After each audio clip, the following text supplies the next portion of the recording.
But latest model जो latest iPhone के series है 16 सीरीज के भी देखें आपको बैक ग्लास और जेन बैक ग्लास मिल जाएंगे। इसके अलावा तमाम मॉडल मिल जाएंगे। अर्शद भाई कौन कौन सा बैक ग्लास मिल जाते हैं? दानिश भाई आईफोन 16 का बैक ग्लास 16 सिर्फ का और सिर्फ 3000 रुपए में। 3000 में ओरिजिनल में जी 100% ओरिजिनल, और सारे कलर इसके मौजूद हैं। ऐसा नहीं है कि पिंक कलर है तो वो महंगा होगा, हाँ। गोल्डन कलर है तो ये सस्ता होगा, ये होगा। ईच एंड एवरीथिंग सारे कलर है। आप सेम रेट में कलर देखें, कलर देंगे सारे रेट आप मुख्तलिफ शॉप पे जाएंगे आपको सुनने को मिलेगा कि येलो कलर महंगा है, पिंक कलर महंगा है, गोल्डन महंगा है, ऐसा ही ब्लैक है। सस्ता है।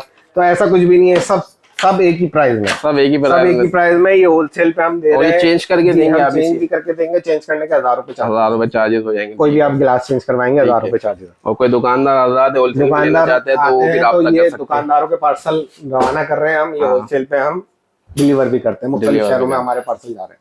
ठीक हो गया। फिर एड्रेस और नंबर बता शॉप दीजिए। नंबर 1 है न्यू हाँ। सरीना फैमिली मार्केट, सखी हसन, कराची। नंबर नीचे मेंशन किया गया। ठीक।